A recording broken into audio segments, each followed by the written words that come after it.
Today on Studio One, pediatricians say kids 2 and under shouldn't watch any TV. We'll tell you why. Also, meet the man who introduces beginners to the sport he loves.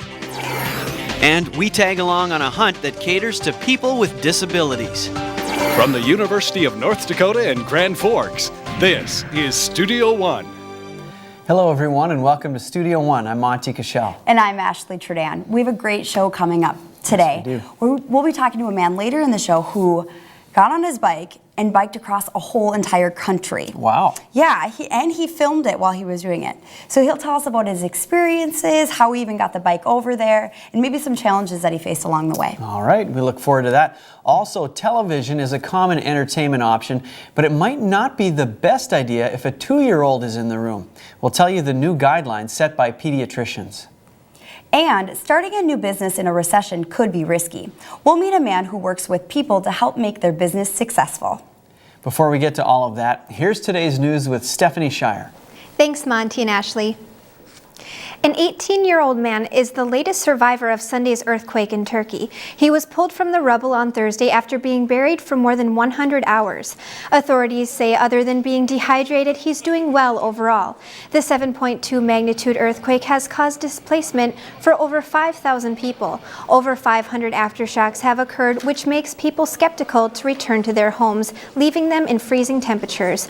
Refugee camps have been set up to help survivors, which have been provided by the government. Hundreds are still missing. Student loan debt is rising to an all-time high. Loan rates are up 63% in the last decade. In-state tuition and fees have risen 8.3% at four-year colleges this year alone. Obama has proposed a plan to help make student loans easier to repay. Starting January, the plan will allow for about 6 million people with federal loans to consolidate and reduce their interest rates. Materialistic couples may value money and possessions more than others, but this may lead to relationship problems. A recent study shows money doesn't buy happiness in marriage. The study done by Brigham Young University found couples who believe money is not important scored up to 15% higher on marriage stability. Materialistic people focus more on possessions and physical items. The study shows when both people in a marriage are materialistic, their relationship tends to suffer. Man or woman is a three-part being, a spiritually, emotionally, and physical being, and physical being the least. And yet it seems that's where most couples are focused on, is the physical, the tangible, the material possessions, and really miss the mark on what's going to bring true happiness. Bad financial decisions, focusing more on objects rather than spouses, and spending out of their means are just a few of the things materialism can do to a relationship. A new study suggests that babies as young as 15 months can understand the concept of sharing and fairness. This is earlier than previously thought. Researchers played a video to 47 babies. It showed an adult dividing up toys between children. The team also tested the baby's willingness to share with toys. The majority of babies who shared their preferred toy were also the ones who were alarmed by unfairness in the videos. Of the infants who had more selfish tendencies with their toys, 86% were also alarmed by equal sharing in the video. Researchers say these findings could help promote sharing and cooperation among children. Children like watching Elmo, Dora the Explorer, and Blue's Clues, but the American Academy of Pediatrics says parents should follow new clues as to what really is beneficial in their child's development. We can go near them? Yeah. There's a new no-no for children, this time coming from the nation's pediatricians. Children under the age of 2 should not watch TV or even specific DVDs for babies. They say it could delay their ability to talk and interferes with normal development. Young children, especially children under 2, like to play with things. They like to hit them, they like to pound them, they like to touch and feel. And so those are the kinds of experiences we want to make sure that young children are having. Pediatricians say it's best for parents to interact with their children and turn the TV off, even if it's just on in the background. I do think that if it's on in the background, the kids are going to be drawn to watch it because it just is so colorful and the commercials are so loud and catchy tunes. Terry is a mother of 3 who values the importance of less TV and more social interaction, and that teaching has stuck with her children. I would like to watch TV a lot, but it's not good for my brain. And pediatricians say good old-fashioned play is best. We're trying to build Legos ships and police stations and stuff. Experts say TV is okay in moderation. However, educational DVDs have no proven educational benefit for children under 2. I notice now with our 10-month-old when the TV's on, you know, like she'll want to sit and look at it, but then she gets bored and, you know, goes and does something else, but it is something bright that they want to look at. The Academy urges parents to plug into their children by talking, singing, and reading with them, instead of plugging them into a world of television. The Academy of Pediatrics says on average, children under 2 watch televised programs 1 to 2 hours per day. By age 3, almost 1/3 of children have a TV in their bedroom. And that's the news for now. Monty and Ashley? Thanks, Stephanie. Well, I know some parents use television as a way to get a little bit of a break if they have to go and do something quickly. They put the kid in front of the TV and They turn on Nickelodeon and go make dinner or clean their room. get a little break. Yes. Well, let's head to Katie Link now for the weather news about some Colorado storms. Thanks, Monty and Ashley. Now, Colorado has seemed to have seen every season in the last 2 days. Within the last 2 days, they've seen a roller coaster of temperatures from 80 degrees to below freezing. Now, these are some record temperatures set on October 24th in some of the locations. We have Denver here at 80 degrees, and that broke a 10-year record of 79.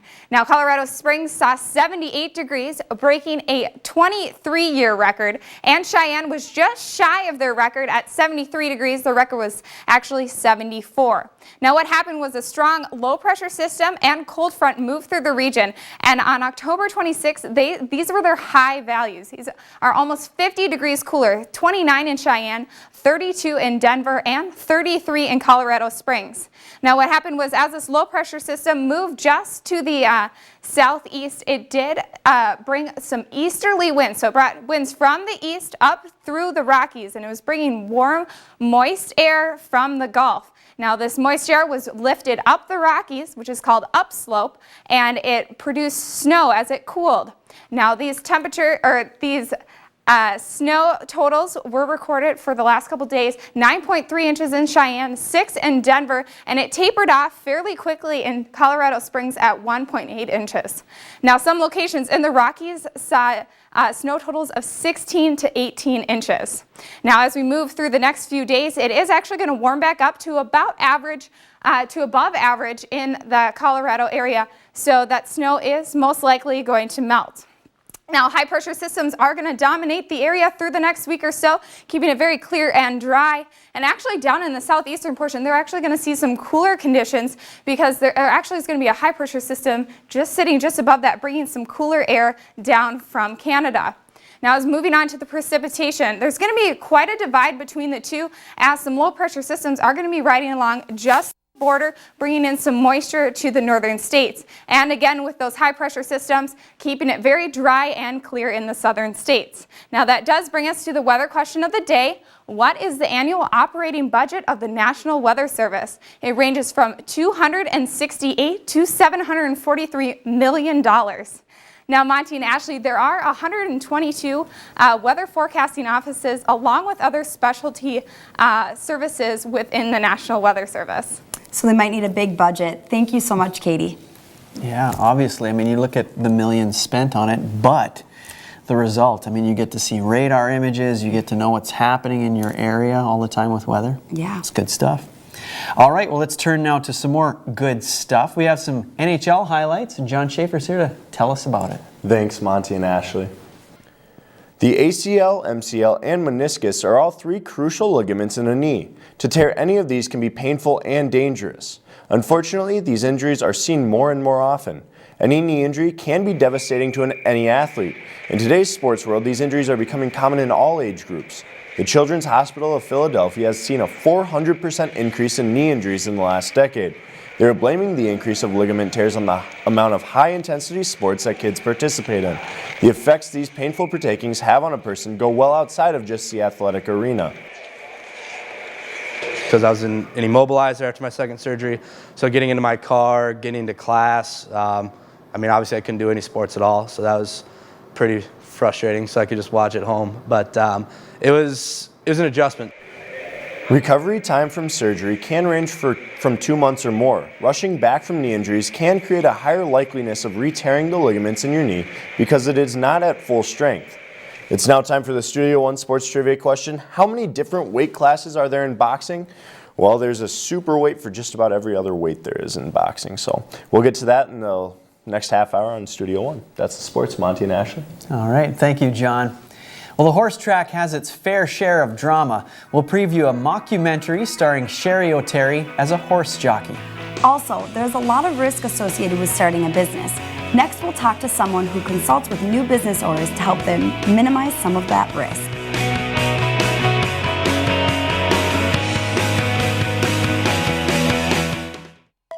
The University of North Dakota School of Medicine and Health Sciences is meeting the challenge of future healthcare workforce shortages.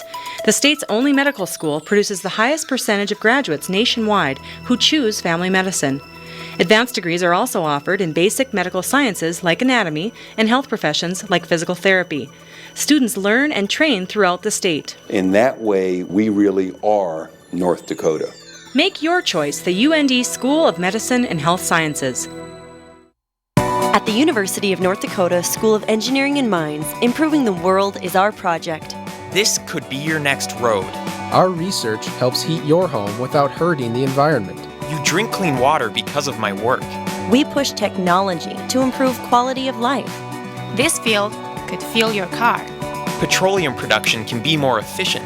One day, my ideas will impact you. I am an engineer. Accounting at the University of North Dakota is more than just numbers. It's about maintaining a history of high-quality education and developing leaders in the accounting profession. While numbers stay the same, the UND accounting program continues to evolve. UND hosts one of the country's best accounting programs and now offers a master's degree in accountancy. Accounting at the University of North Dakota. Numbers accelerated.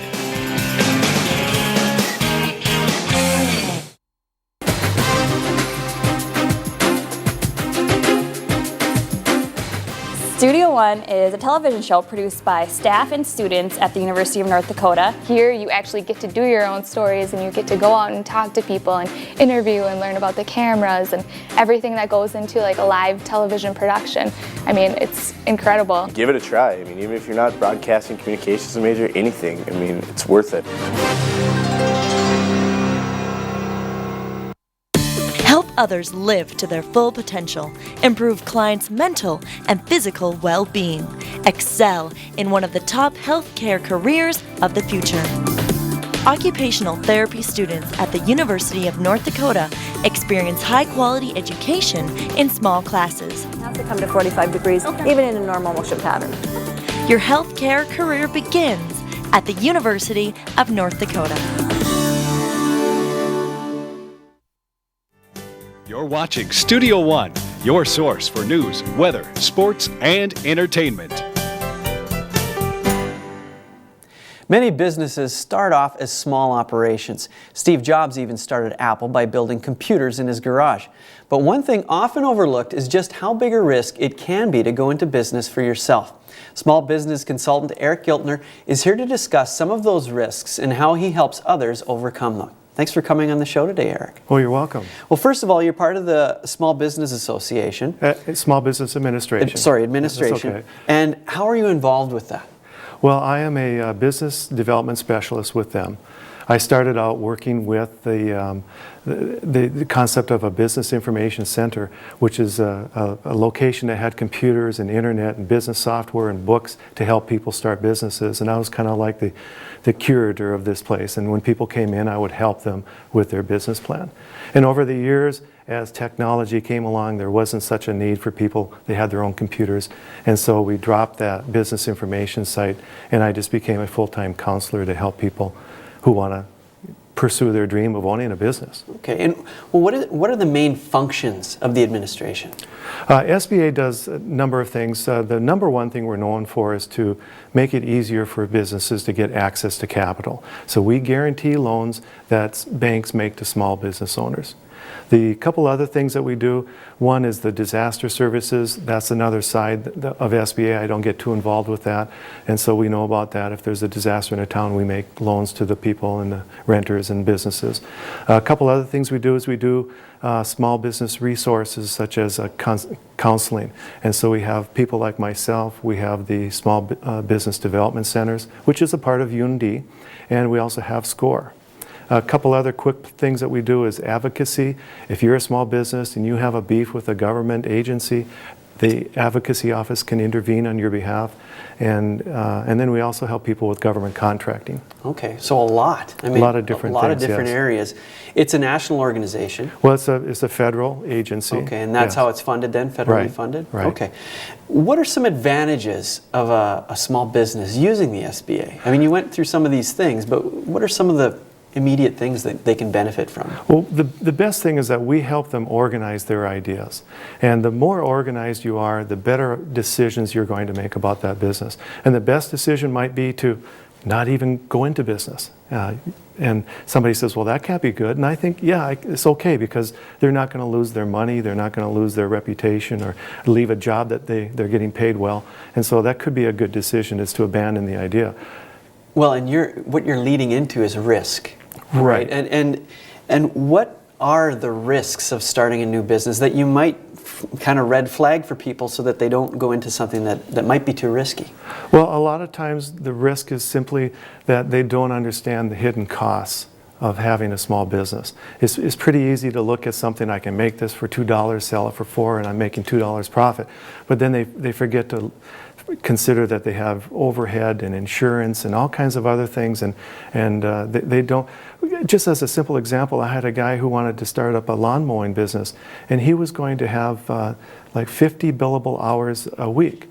And we tried to impress on him that unless you're going to work really, really long days, because you're going to be repairing machinery, you're going to be making out bills, you're going to be marketing, trying to find new jobs, you're going to be going back and maybe explaining why something didn't get done. So there's a lot of downtime that you can't bill for. Mm-hmm. And so, we try to help them understand what is more realistic with the business. Sure. Well, can you go through for us what the simple steps are to start a small business? Well, I like to focus on to have a person be prepared for three things. Number one is to have a unique selling point. And every business should have that. They should have this idea that makes them different from their competition and makes them the preferred choice of their target market. And there's a lot that goes into that, but it basically is having a good solution for somebody's problems that they're willing to pay the price you need. The second thing is to have a solid financial base. And too often people think they can borrow a lot of money and put a little bit of money in and not have much cash to get through. You need to have what we call some operating capital to get you through the startup phase. One of my best friends started a restaurant in Grand Forks, and I asked him, I said, what was one of your biggest problems? And he said, cash. The first year it was cash. I didn't have enough, and he almost went under a couple of times. So, to have that unique selling point and to have the solid financial foundation. And the last part is just to have a good understanding of how your business operates, so that you know how to read the financial statements, you know how to market and reach out to your people, your customers. Well, and you kind of went through three quick steps. If your personal advice for somebody sitting watching right now going, I think I want to start a business, what would be the tip that you would give them? Well, there's a lot of great resources out there that are associated with the Small Business Administration that are online. Start there. You can, wherever you are, you can look up a counselor. We have SCORE, for example. We have counselors in just about every big city and every state that they can go to, and it's all free. So they can bounce their ideas off of somebody. And again, this is free counseling, so they don't have to invest too much to do the initial exploration. Sure. Well, thanks so much, Eric, for coming on and explaining this interesting stuff. All right. Well, thank you. Thank you. Coming up, some days you just have to roll with the punches. We'll introduce you to a boxing instructor who teaches rookies how to do just that. Also, for many hunters, just being outside is a big draw to the sport. We'll sit and wait for a deer with a group that enjoys every minute in the blind.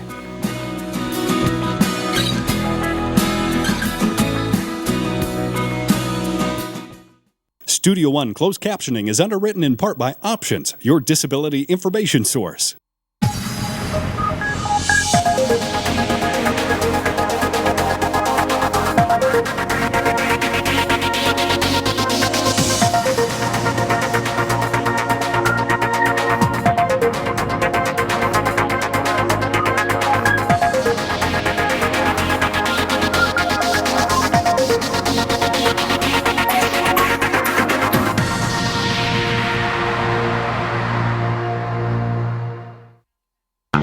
What does cancer look like? What about diabetes, heart disease?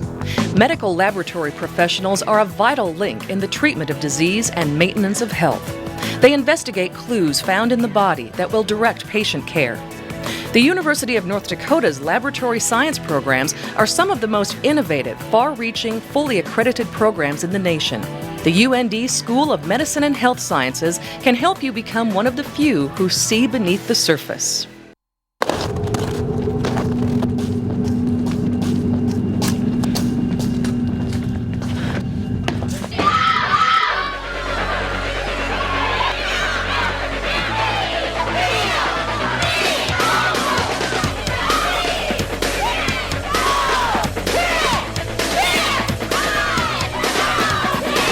It's not the size of the woman in the fight. It's the size of the fight in the woman. Some consider graduation the end of the college experience. For others, it's just the beginning. And the university provided an environment where I could grow. And many years after I graduated, I'm still receiving dividends from my experience as a student at UND. The University of North Dakota Alumni Association is committed to growing the university by growing the alumni family.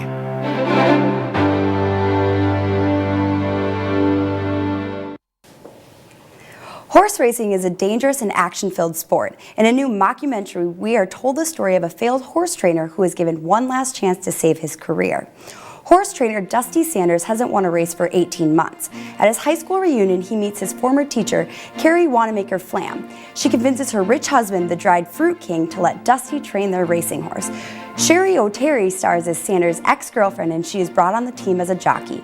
The story follows them through ups, downs, and comic situations as they train for the Kentucky Derby. The trainers, the owners, the jockeys, the groomers, there's so many different positions too. And then you see these beautiful beasts come out and you're like, you're in awe, intimidated. The writer and producer of the movie has personally been involved in the horse racing industry for more than a decade. He wanted to tell the story of a world full of horse racing enthusiasts with big dreams of striking it rich and owning a winning horse. And They're Off is rated PG-13 and opens in theaters October 28th. Now it's time to look at the events happening in your area.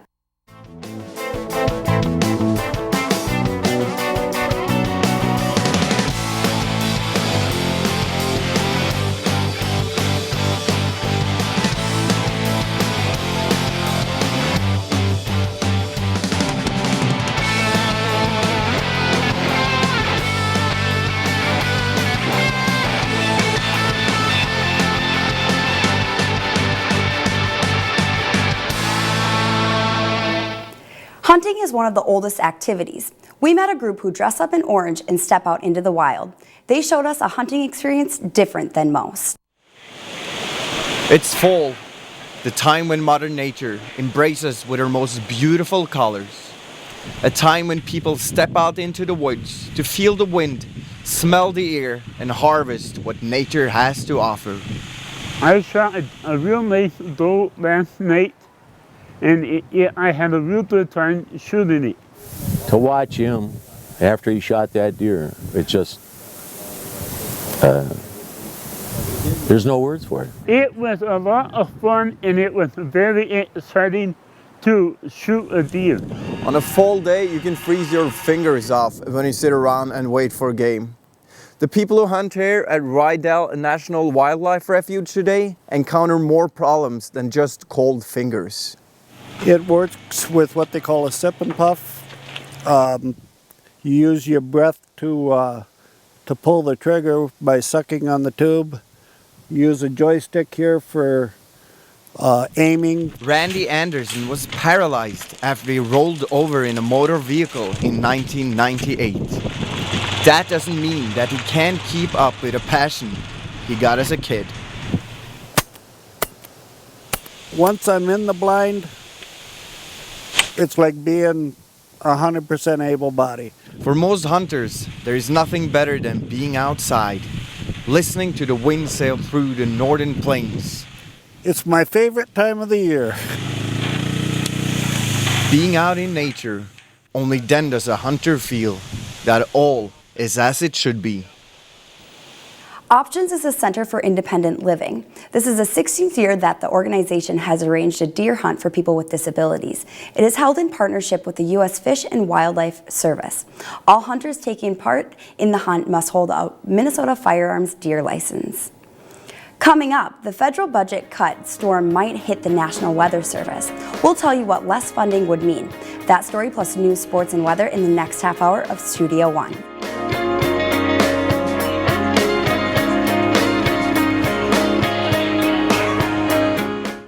Closed captioning for Studio One is underwritten in part by NDAD, helping others to help themselves. If this tennis ball represents today's environmental challenges and these puppies are the EERC, then tackling those challenges is just another workday. At the EERC, we're improving air, water, and soil quality, developing renewable fuels, cleaner power plants, and discovering new ways to use our natural resources. And just like those puppies, we'll never tire of the pursuit. EERC, putting research into practice. Help others live to their full potential. Improve clients' mental and physical well-being. Excel in one of the top healthcare careers of the future. Occupational therapy students at the University of North Dakota experience high-quality education in small classes. Not to come to 45 degrees, even in a normal motion pattern. Your healthcare career begins at the University of North Dakota. Some consider graduation the end of the college experience. For others, it's just the beginning. And the university provided an environment where I could grow. And many years after I graduated, I'm still receiving dividends from my experience as a student at UND. The University of North Dakota Alumni Association is committed to growing the university by growing the alumni family.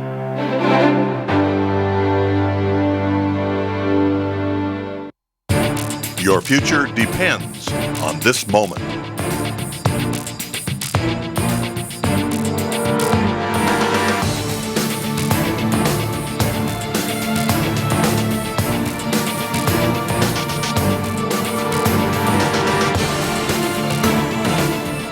Take the path that leads to your future.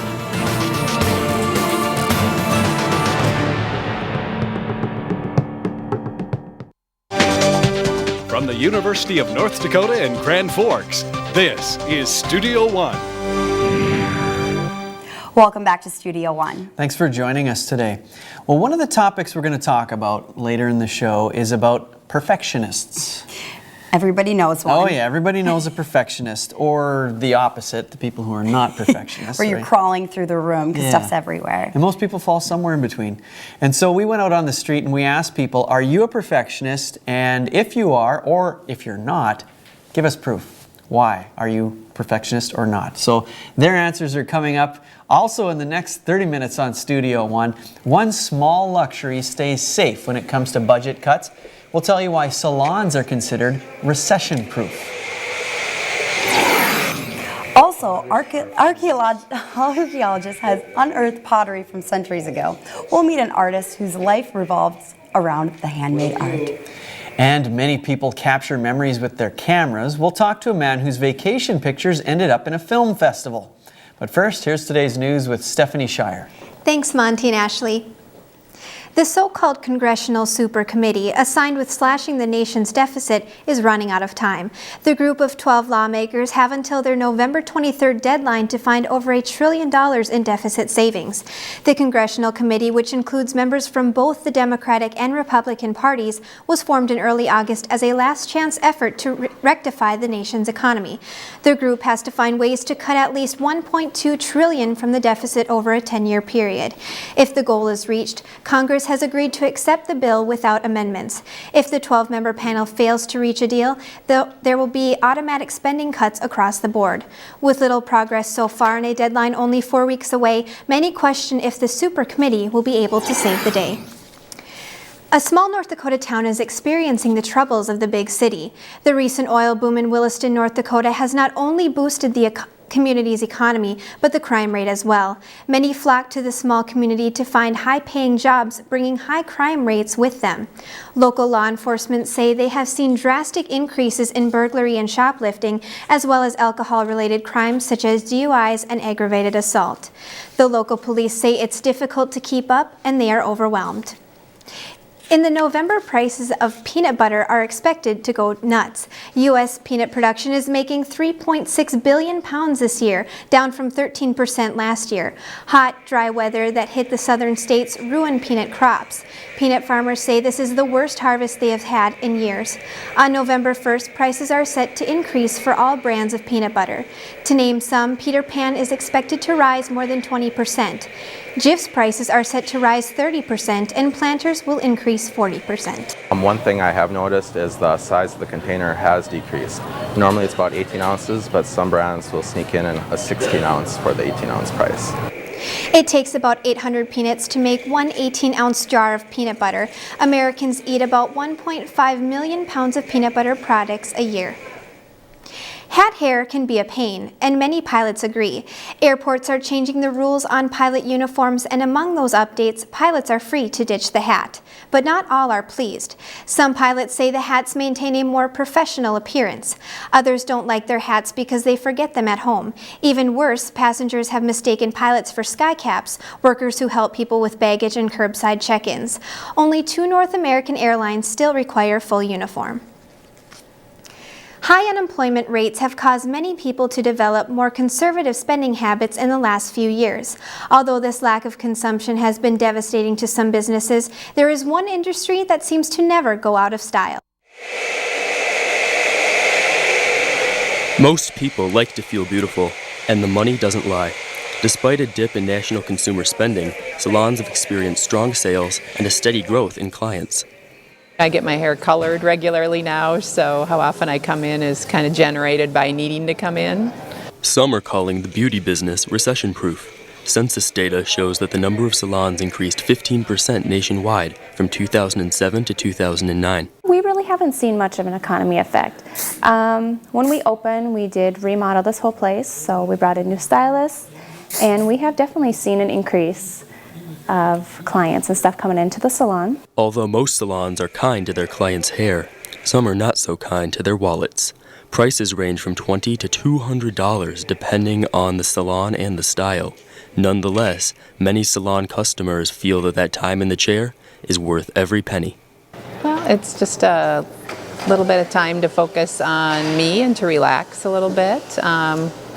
Certainly enjoy the interaction with my stylist. I've known and come to Carolyn for 20 plus years. While a thrifty person might take clippers to their own head, most patrons wouldn't change their hairstyling habits when it comes to cutting their budgets. I'm Nick Pavia reporting for Studio One. According to Business Trend Analysis, the average American woman visits a salon 2.5 times a month. The most common services used included hair trimming, dyeing, and highlighting. And that's the news for now. Monty and Ashley. Thanks, Stephanie. So nobody cuts out this, right? Gotta spend the money. I know. You gotta look good at all times. Let's go now to Katie Link for the weather news. Thanks, Monty and Ashley. We're going to focus on today what is actually now just downgraded to a tropical storm, Rina. Now, Rina is just making landfall on October 27th on the far eastern coast of the Yucatan Peninsula in Mexico. There are many popular vacation spots in this region. Now, these satellite shots show Rina as it does move through the Gulf toward Mexico. And the Mexican government has already been setting up shelters and preparing electrical workers to keep their services running as it makes landfall. Now, this is the track that Hurricane Rina, which is now a tropical storm, has been taking. And it does just slowly approach the Yucatan Peninsula. And as you can see here, Tropical Storm Rina is now at 70 miles per hour. It just recently downgraded from a Category 2 hurricane, which was at about 110 miles per hour. Now, the interesting thing about this now tropical storm is that it was originally supposed to track towards Florida, slowly weakening and, producing a lot of rain and some stronger winds. Now, what has happened is there's a low pressure system that is just sitting off the coast of Texas, and that's just going to hold the hurricane in place, and it's actually going to make it whip around, and it's going to make more of a U-turn shape. So it's pretty interesting how this is working. Now, the National Weather Service has a special sector to forecast for hurricanes, and they could be facing budget cuts. In the age of internet, smartphones, and 24-hour television channels, you can find weather forecasts just about anywhere. But where does this information come from? Who decides what the forecast will be? People have said things like, why do we need the National Weather Service if we have the Weather Channel? That's essentially the same thing as saying, why do we need beef ranchers when we have a supermarket? The National Weather Service collects and processes data that other companies use. Private forecasting companies don't have the equipment to make weather observations across the country, nor the computing power to make them into a usable product. The National Centers for Environmental Prediction in Washington run a vast array of supercomputers which collect global information and then run very large-scale complex models to produce the weather forecasts. It's a very expensive proposition. The NWS has an annual operating budget of $743.8 million. During the budget debates of the past months, the service was criticized for wasting too much taxpayer money. A study was done, and it turned out that all of the public weather information that the average taxpayer received cost the average taxpayer a Happy Meal. The National Weather Service's stated mission is to protect life and property, which will be difficult if it's not protected from budget cuts. Reporting for Studio One Weather, I'm Miranda Hilgers. Now that we've learned that most people actually get all of their data from the National Weather Service, that brings us back to our weather question of the day. What is the annual operating budget of the National Weather Service? And the answer is actually $743. Now, Monty and Ashley, this is divided between 122 different offices, as well as National Weather Service, or National Hurricane Center as well. Thank you so much for the information, Katie. All right, and I noticed the answer to their quiz question was in that story. So if you were paying attention, you would have found out. Pay attention, right? Okay, well, let's pay attention to some sports news and Jonathan Schaefer. Thanks, Monty and Ashley. Sparring, pugilism, or its common term boxing, is a combative sport in which two people fight each other using their fists. One group of basement brawlers practice their punching where most people pump their gas. Although stifling and sometimes leaky, the basement of a truck stop can be a great place to lace up the gloves. The atmosphere is good, but the rent is even better. Eddie first took up boxing when he joined the Marine Corps. I ended up off the coast of Vietnam during the government fall of Saigon and came home. He established the Forks Fighters Club 16 years ago as a place for people to train and for beginners to learn the ropes. 30% of the guys here don't have any experience. Even if you don't want to step in the ring and go toe-to-toe with someone, the teachers here say that shouldn't deter you from giving it a try. You don't have to want to do it to fight, but just to get in shape and have fun and learn some self-defense. However, if you want to put yourself in harm's way, a boxer will tell you that there is no substitute for the adrenaline rush after delivering that knockout blow. And I was in really good shape, and I knocked him out square. That was really exciting. On the flip side, Eddie says that dazed and perplexed feeling you get from hitting the canvas is like no other. And I've never been knocked out. But I have been down. But I got back up and finished the fight, and actually won both of those. Even if you can't float like a butterfly or sting like a bee, the Forks Fighters Club can be a great place to burn off some steam and work up a sweat. With photographer Brittany Konop, I'm Corey Robertson for Studio One Sports. Eddie says that some people have lost as much as 40 pounds after becoming involved in the Forks Fighters Club. Now the answer to this week's Studio One Sports trivia question, how many different weight classes are there in boxing? The answer is C, 17. And that's just a lot of weight classes. And that's the sports. Monty and Ashley. All right, thanks, John. Perfection is the ultimate goal for some, and for others, not so much. We asked people their thoughts on perfectionism. Their answers are still to come. Also, Art Deco is a particular style of art. We'll tell you how a man saw that style and realized that the rest of his life had purpose. That story is next.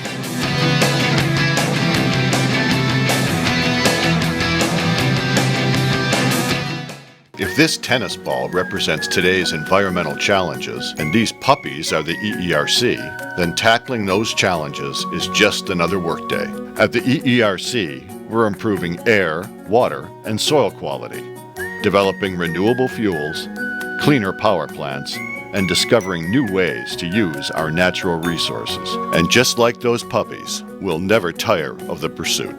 EERC, putting research into practice. Your future depends on this moment.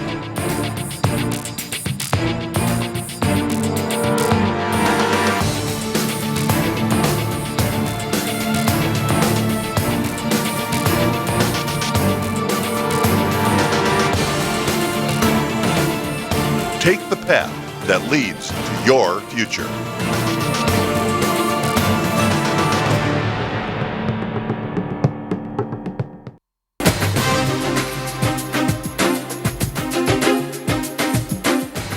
Studio One is a television show produced by staff and students at the University of North Dakota. Here you actually get to do your own stories and you get to go out and talk to people and interview and learn about the cameras and everything that goes into like a live television production. I mean, it's incredible. Give it a try. I mean, even if you're not broadcasting communications major, anything, I mean, it's worth it. At the University of North Dakota School of Engineering and Mines, improving the world is our project. This could be your next road.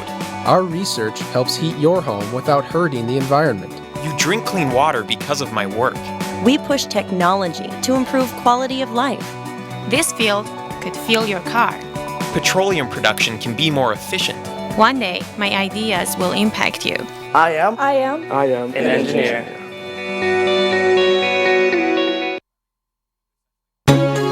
You're watching Studio One, news, weather, sports, and entertainment. His brother made leather sandals, his sister crocheted, and his mother made clothes. Coming from a family of makers, one man learned to fuse his keen interest of making things with functionality. Fresher look to them. From an early age, Jeff Astrack loved working with his hands. However, it was not until college when his passion was cemented by fire. In about the first semester of ceramics, I knew right off the bat that it would be my occupation and what would direct my life. Jeff says a sense of curiosity, adventure, and always asking what's next is crucial in a career that always begins from a clump of clay. To some, working with clay may seem like a good hobby, but with support and Jeff's talent, it grew into his love. It's like making an angel food cake. You got to really keep your eye on it. Jeff mentioned that his parents always gave their children license to follow their dreams. What began as a new venture soon turned into an international journey. When I'm overseas in particular, I use that as a window to take in images from those cultures, and then I incorporate that into my work. Jeff's interests intersected and translated into the theme of his art. That town was waiting for me to walk in, and I said, Art Deco, which is based on geometry. This is what I'm searching for. Once Jeff realized his talent, he knew he wanted to share this knowledge with others. I'm going to cut out a pattern from here. One of the highlights of my career is I have a 4.5-year-old student who is just in love with clay, and it's such a joy to see his excitement at that age.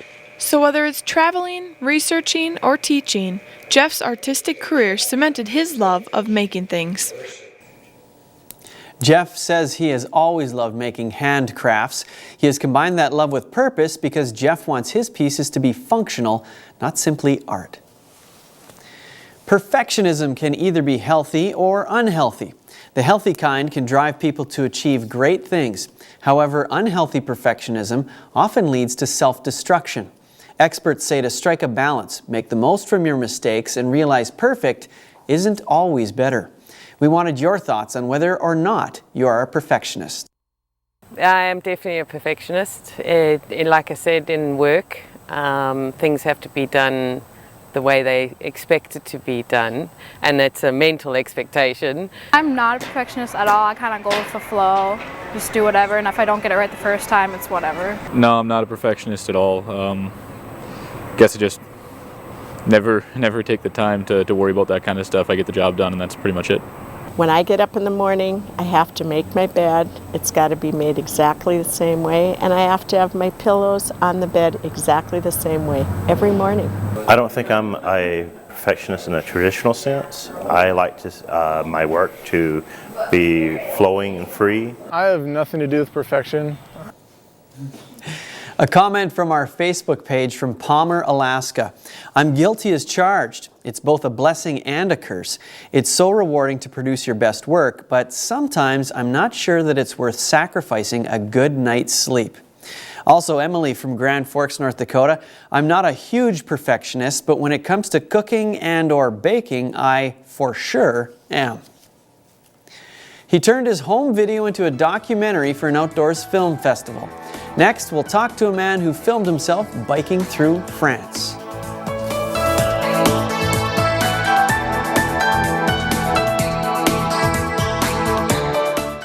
Closed captioning for Studio One is underwritten in part by the Listen Center, where meeting friends at Listen is a groovy thing to do and has been since the days of Woodstock.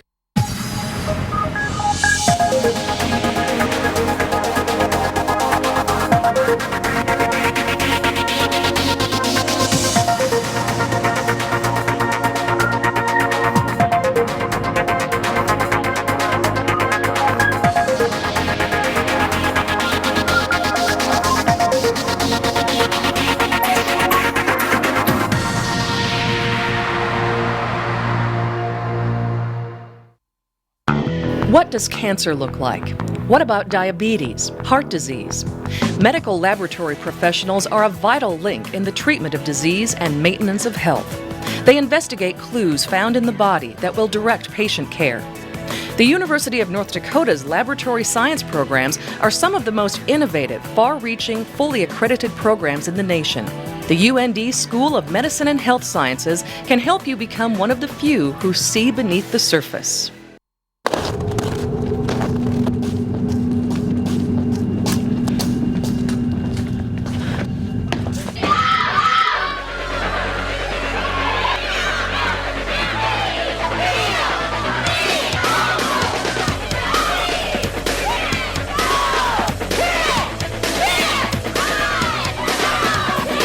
It's not the size of the woman in the fight.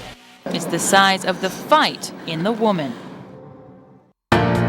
Some consider graduation the end of the college experience. For others, it's just the beginning. And the university provided an environment where I could grow. And many years after I graduated, I'm still receiving dividends from my experience as a student at UND. The University of North Dakota Alumni Association is committed to growing the university by growing the alumni family.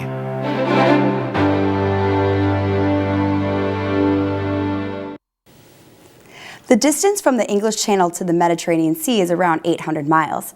To capture the beauty of France, our next guest filmed his trip to show his family and friends. He is also showing his video to outdoor adventure seekers at a Minnesota film festival. Cyclist Aaron Ortiz is here to talk about his expedition. Thank you for being here today. So how did you decide to bike across France? Well, you know, I was actually planning on going to climb a mountain in Alaska, and really I was planning this trip with a friend from Colorado, and basically we had this dropout deadline of like March 15th, and he was like, you know, he called me that day, and I was really dreading his phone call that day, but he called me and he's like, you know, I don't think I can do it. So at that time I was like, you know, well, what else am I going to do? I have a couple weeks off of work, and a friend and I were on a bike ride earlier in February, and it was like negative 20 degrees out, and we were stopped at a shelter belt, and he was like, you know what would be awesome is if instead of maybe like right here in freezing Minnesota, we were like in France just biking through the country. And I was like, yeah, Greg, that sounds great. It does sound wonderful. It's such a big trip. How did you train for it? You know, really it was just like I would get on my bike after work and basically ride for 3 or 4 hours a day, and that came out to be 30 or 40 miles a day. So for 2 months I was just basically on my bike after work and kind of slacking in my classes a little bit. So you worked hard for it, and most people when they go on vacation, they're, you know, packing and going into cars, but you rode a bike. How did you carry all of that, all of your stuff? Well, they're called panniers, and so I had front and rear racks on the bike, and they basically, the rear rack attaches to the frame of the bike, and so does the front one, and there's 4 bags, so essentially the pannier clicks onto the rack, so you don't have to carry a backpack or anything. You basically just have these 4 bags that are all around your bike, and you put your, camping gear, sleeping bag, and everything else in there, and just carry all your stuff. So it was all hooked up. How long were you in France, and how long did it take you to bike from the English Channel to the Mediterranean? I was there for about 22 days. I mean, you take away 2 days for travel there and back, and then it took about 11 to 12 days to bike across the country, and then the last week I just kind of spent hanging out in a mountain valley.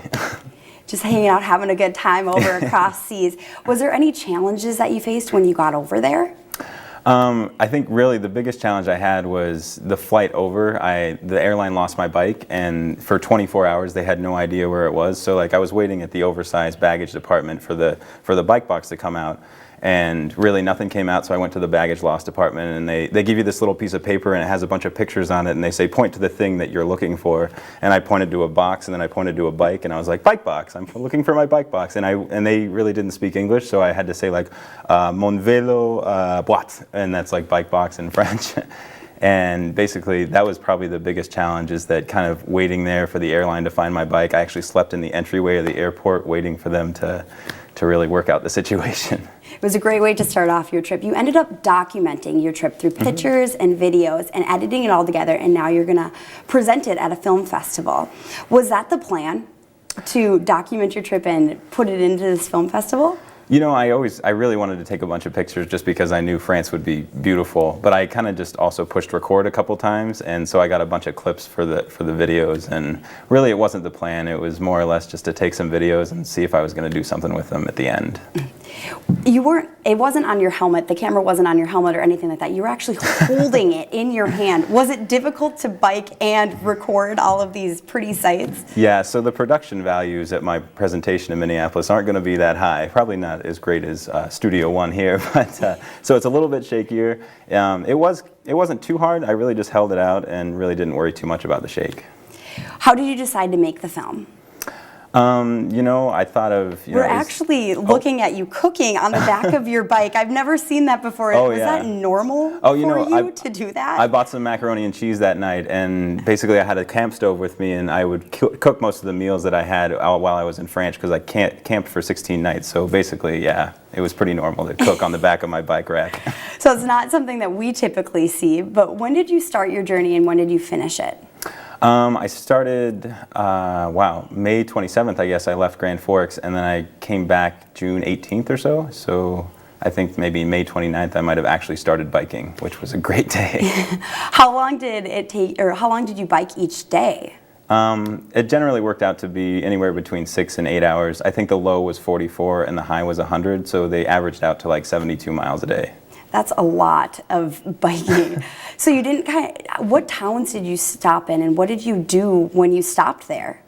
I was so tired basically at the end of the day that my first thing was always, where am I going to sleep? Because I never knew. It was always like every town that I was seeing was a new experience and a new place. So it was really finding lodging for the night was like my first thing. And so I'd go into a bar and order a coffee and be like, is there camping around here anywhere? Or it was kind of like walking into something that you didn't know, or biking into something that you didn't really know. Yeah, exactly. You had some difficult times. What kept you going, when you were tired, and what helped you push through? Yeah, I really had a lot of help back here in Grand Forks and then in Fargo for planning the trip. So I was out on a bike ride to Thompson one day after work, and basically thinking about all the people that helped me plan the trip, and there's about 33 people whose names I came up with on that bike ride that somehow shaped the trip. So really, it was the idea that, they had helped me get to this point, and then the new experiences that I was having every day was pretty much just the best thing ever. I mean, that was just, so great to be able to keep going each day. What is the most helpful piece of advice that you received?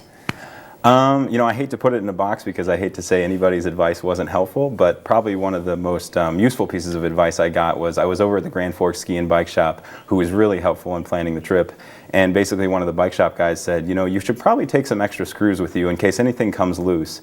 And I was like, yeah, that's probably a good idea. So I had these like 4 extra screws, and actually on the first day of biking, my rack kind of fell off. It, like the top screw and the bottom screw had come off, so it was like kind of shaking on there under the load of like the fully loaded bags.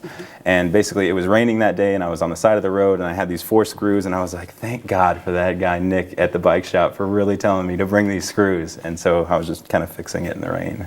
Real quickly, your film's being shown November 18th down in the Twin Cities? Yeah. Okay, well, it should be great. Thank you for being here. Exactly, thank you. You're watching Studio One from the University of North Dakota. We'll be right back after this.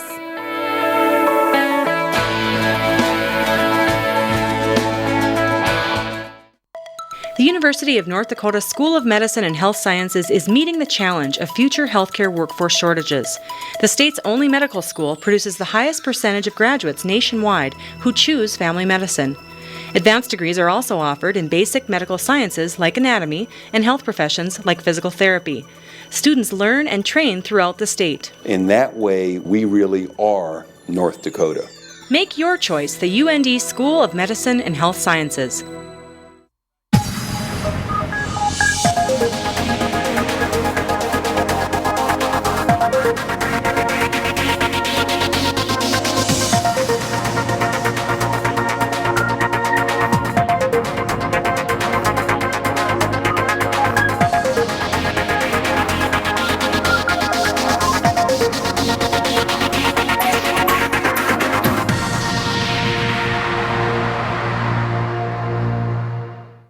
If this tennis ball represents today's environmental challenges and these puppies are the EERC, then tackling those challenges is just another workday.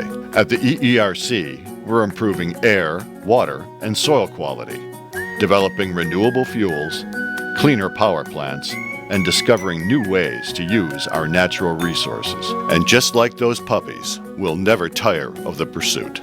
EERC, putting research into practice. At the University of North Dakota School of Engineering and Mines, improving the world is our project. This could be your next road. Our research helps heat your home without hurting the environment. You drink clean water because of my work. We push technology to improve quality of life. This field could fuel your car. Petroleum production can be more efficient. One day, my ideas will impact you. I am an engineer. What does cancer look like? What about diabetes, heart disease? Medical laboratory professionals are a vital link in the treatment of disease and maintenance of health. They investigate clues found in the body that will direct patient care. The University of North Dakota's laboratory science programs are some of the most innovative, far-reaching, fully accredited programs in the nation.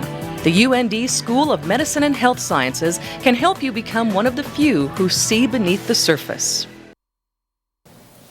Tune in next week on Studio One. We'll talk to a breeder about a rare dog from Iceland. We promise to have a puppy in our studio. Plus, we'll have other news and entertainment stories for you. We promise we'll have a puppy in our studio. She'll be here, a little cute, cuddly. All right, we're going to leave you now with pictures of a karate group going through their exercises. From all of us here at Studio One, have a great week.